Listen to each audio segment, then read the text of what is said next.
Este canal não é sobre opinião vazia, é sobre histórias que revelam o que muitos evitam ver. Se você acredita que a verdade precisa ser dita com coragem, e que o silêncio, às vezes, protege mais os poderosos do que os inocentes, inscreva-se agora. Aqui, o que parece distante se aproxima. E o que parece óbvio, se revela. Faíscas. A notícia chegou como uma faísca em palha seca. Donald Trump, em uma de suas tradicionais declarações inflamadas, criticava abertamente o sistema de taxações do Brasil. Em seu discurso, feito durante uma conferência internacional sobre economia emergente, o ex-presidente americano soltou frases que chamaram atenção e irritaram muitos. Disse que o modelo brasileiro está sufocando o empreendedor, que a classe média é punida e que a esquerda global quer transformar o povo em escravo do Estado. As câmeras registraram os aplausos. Mas nos bastidores, algo diferente se movia. Uma voz que não costuma se calar diante da distorção dos fatos. Alexandre de Moraes estava presente. Não para debater, nem para confrontar. Estava ali como observador, como jurista, como representante de um país cuja democracia ainda caminha sobre pedras afiadas. Mas quando as palavras de Trump ecoaram nas redes e na imprensa, uma resposta se tornou inevitável. Não pela vaidade do confronto, mas pela necessidade de trazer luz onde a sombra da retórica ameaçava engolir o debate. Moraes não fez um tweet. Nem deu uma entrevista coletiva. Ele escolheu o silêncio maduro por algumas horas. Mas quando falou, o fez com um texto direto, escrito com a precisão de quem entende que palavras são lâminas, e podem curar ou ferir, dependendo de quem as segura. A resposta veio em forma de discurso, proferido dias depois, em um seminário jurídico sobre justiça fiscal. Mas todos sabiam, era uma resposta para Trump, e para todos os que usam a liberdade como escudo para esconder privilégios. Com o olhar firme, sem teatralidade, Moraes começou: fala-se muito sobre liberdade. Mas poucos falam sobre o que realmente nos aprisiona. O silêncio na sala foi imediato. Ele continuou: quando um país como o Brasil, com mais de 30 milhões de pessoas vivendo com insegurança alimentar, tenta taxar grandes fortunas ou aplicar alíquotas mais justas sobre lucros e dividendos, isso não é ataque à liberdade. É a tentativa de equilibrar um jogo que, há séculos, foi armado para sempre beneficiar os mesmos. E então, olhou para a plateia como quem olha dentro. É fácil falar de sufocamento quando se vive no topo da cadeia econômica. Difícil é entender a sensação de sufocamento de quem trabalha 12 horas por dia e ainda assim não consegue pagar o aluguel. O discurso de Moraes viralizou não por causa do tom, mas por causa da verdade embutida em cada linha. Ele não atacava Trump diretamente. Mas seus argumentos desmontavam, com elegância, toda a lógica simplista de quem vê o Estado apenas como obstáculo, e esquece que, em muitos lugares do mundo, é o único amparo. Continuou dizendo: se há algo que sufoca o empreendedor brasileiro, não é a carga tributária sobre grandes lucros. É a burocracia para os pequenos. É a corrupção estrutural. É o medo de inovar num país onde a informalidade é o único caminho possível para sobreviver. A plateia, composta por juristas, economistas e políticos, começou a silenciar até os pensamentos. Ali não havia palco, havia espelho. Moraes então falou de um tema que raramente entra em discursos políticos: dignidade fiscal. Dignidade fiscal não é dar isenção aos que mais lucram. É garantir que o trabalhador de baixa renda não pague mais imposto, proporcionalmente, do que um milionário que vive de dividendos.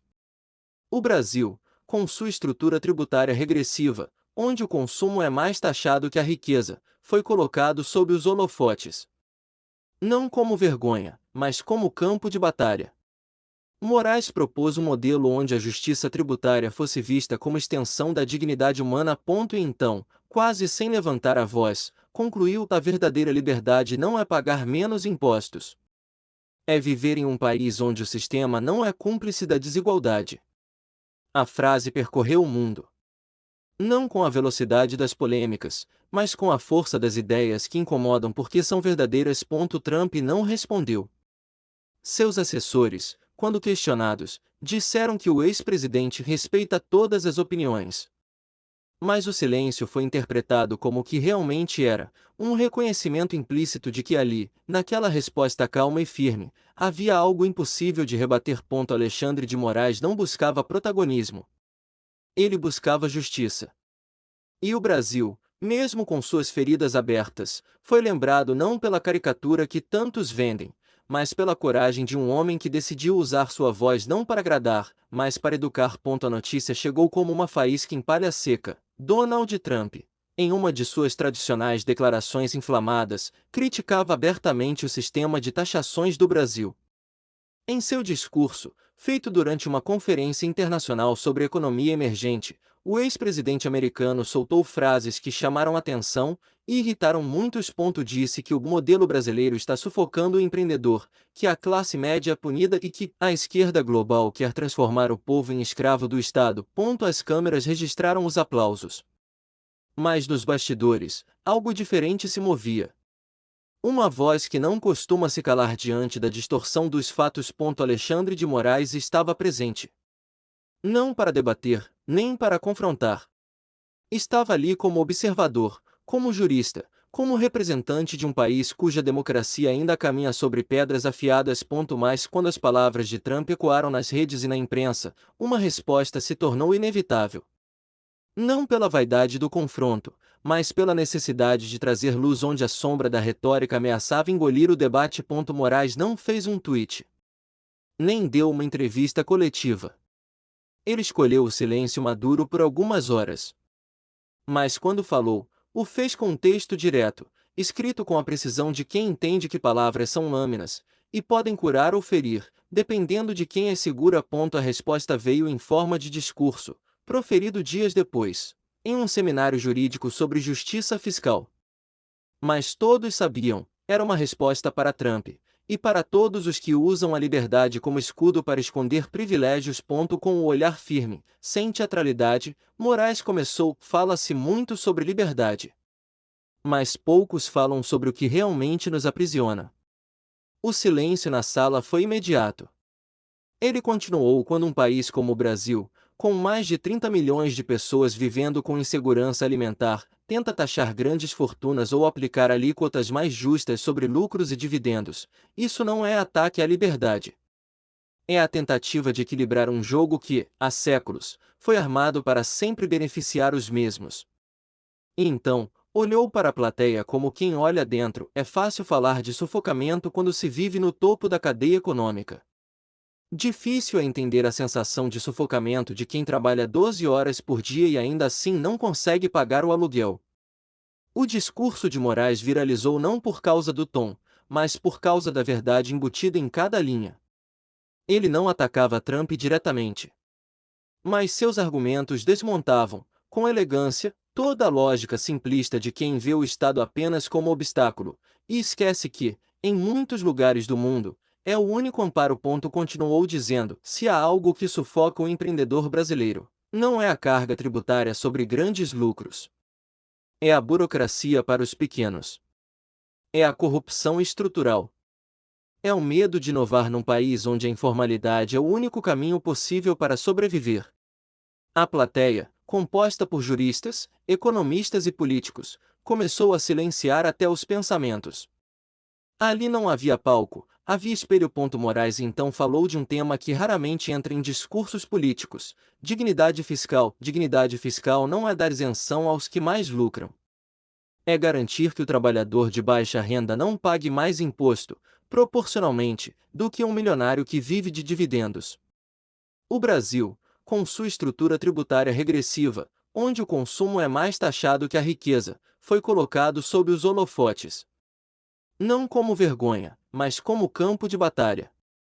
Moraes propôs um modelo onde a justiça tributária fosse vista como extensão da dignidade humana. E então, quase sem levantar a voz, concluiu: a verdadeira liberdade não é pagar menos impostos. É viver em um país onde o sistema não é cúmplice da desigualdade. A frase percorreu o mundo. Não com a velocidade das polêmicas, mas com a força das ideias que incomodam porque são verdadeiras. Trump não respondeu. Seus assessores, quando questionados, disseram que o ex-presidente respeita todas as opiniões. Mas o silêncio foi interpretado como o que realmente era, um reconhecimento implícito de que ali, naquela resposta calma e firme, havia algo impossível de rebater. Alexandre de Moraes não buscava protagonismo. Ele buscava justiça. E o Brasil, mesmo com suas feridas abertas, foi lembrado não pela caricatura que tantos vendem, mas pela coragem de um homem que decidiu usar sua voz não para agradar, mas para educar. A repercussão foi imediata. Não apenas nas redes sociais, mas nas rodas de conversa, nos corredores políticos, nos podcasts de análise econômica, nas redações dos jornais internacionais. Enquanto Trump alimentava sua base com retórica, Moraes alimentava o debate com reflexão. E isso, para muitos, era um alívio. Economistas como Thomas Piketty e Joseph Stiglitz citaram o discurso em entrevistas, ressaltando que o Brasil precisava, sim, enfrentar seu abismo tributário, e que líderes que colocavam esse tema no centro do debate mereciam mais escuta do que zombaria. No Brasil, o discurso acendeu algo inesperado, um novo tipo de engajamento. Pessoas comuns começaram a discutir a diferença entre imposto regressivo e progressivo.